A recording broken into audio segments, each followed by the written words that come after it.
Pour la quatrième partie, donc propriété de l'intensité de courant électrique. Propriété de l'intensité de courant électrique. Donc le courant, donc on va voir maintenant les différents types de circuits. Donc les types de circuits, vous avez un circuit en série, ou bien vous avez un circuit qui est dérivé, ou bien en parallèle. Dans le cas d'un circuit en série, vous avez une seule boucle. Vous avez une seule boucle. Par contre, dans le cas d'un circuit qui est en parallèle ou en dérivation, ça veut dire que vous avez deux ou plusieurs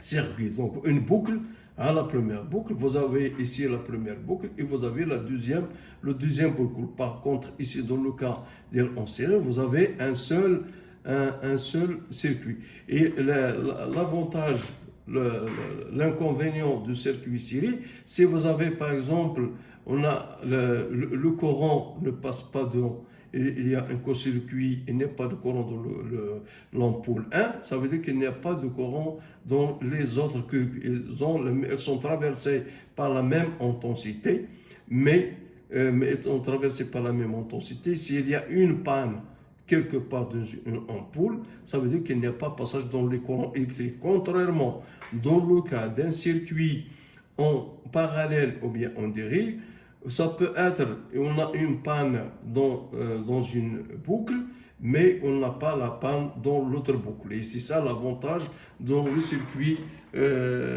série et parallèle. Donc un circuit, je résume, un circuit série, vous avez une seule boucle. Par contre, là, vous avez deux ou plusieurs boucles. On parle maintenant d'un circuit dérivé ou bien un circuit qui est en parallèle. Comme vous voyez ici, donc vous avez un circuit, il est schématisé comme vous voyez. Donc un générateur, et ici vous avez une pile, vous avez un interrupteur et vous avez des ampoules. Lorsqu'on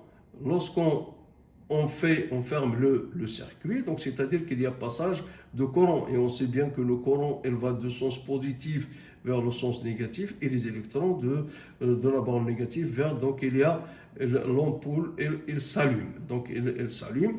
Donc le schéma général, donc vous avez un générateur, donc on schématise une pile ou bien autre par un générateur avec les bornes négatives et bornes positives. Et on sait bien que le courant, il va du positif vers le négatif et le sens des électrons, il va de négatif vers le positif. Donc vous avez, ils sont en série. On dit qu'ils sont en série. Mais dans le cas en parallèle, il y a ce courant, il est partagé. Vous avez plusieurs boucles. Voilà la première, voilà la deuxième, et voilà la troisième. Donc on va voir que vous avez un courant au début, le générateur, il débite un courant qui est de 175 ampères. Alors, une fois arrivé à ce point, on va le voir que c'est un nœud. Donc il y a partage de ce courant entre les trois parties. Donc il y a une partie de courant qui passe dans cette branche.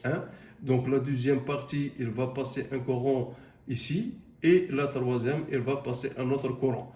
Donc, mais la sommation de ce courant qui est débité au départ est égale à la somme des autres. Donc là, ce qu'on appelle la loi du nœud, 275 est égale à 130 plus 90 plus 57. Donc comme vous voyez ici, vous avez plusieurs boucles. Si on a une panne au niveau d'une boucle, ça veut dire que cette boucle ne s'allume pas, contrairement aux autres qui vont s'allumer. Et donc un schéma général pour les circuits qui sont en dérivation ou bien en parallèle, il est schématisé. Donc le courant, vous avez un générateur, le courant, il passe du positif vers le négatif, et vous avez ici deux boucles. Deux boucles, ça veut dire qu'on est en parallèle. Contrairement au cas d'une série, vous avez une seule boucle. Donc vous avez une seule boucle. La même chose ici, comme vous voyez.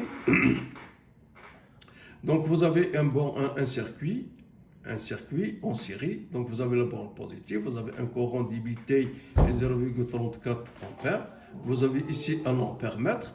Vous avez une lampe L1 et vous avez une lampe L2. Qu'est-ce que vous constatez? Que l'ensemble des ampoules du circuit, ou bien l'ampèremètre, ils sont traversés, les ampoules sont traversées par le même courant et l'ampèremètre, il indique la même intensité de courant qui traverse le circuit. Donc, dans ce cas, on parle d'un circuit qui est en série. Donc, l'intensité d'un courant est la même en tout point d'un circuit. Donc, vous voyez ici, 0,34 ampères, 0,34 ampères. Donc, dans tous les, ça veut dire que l'intensité d'un courant du circuit est en tout point, donc I1 delta T est égal à I2 delta T. Ça veut dire qu'il y a la même quantité d'électricité. Ça veut dire que Q1 est égal à Q2 est égal à Q3. Ça veut dire que vous avez un circuit en série. Contrairement au cas d'un circuit en parallèle, vous avez plusieurs boucles, comme on l'a dit précédemment. Donc, si on fait des ampères-mètres, donc à chaque niveau, il y a une intensité de courant on a dans cette branche, on a un courant I1, dans l'autre, on a un courant I2. Donc, ça veut dire que chaque ampoule est traversée par un courant. Donc, I global est égal à la somme I1 plus I2 plus I3. L'intensité globale dans la branche principale est égale à la somme I1 plus I2 plus I3 des courants parcourant les branches secondaires. Et on est dans le cas d'un circuit en dérivation ou bien ce qu'on appelle un circuit en parallèle. Et comme on va le voir dans la suite, que ici c'est un nœud, on va voir la loi des nœuds.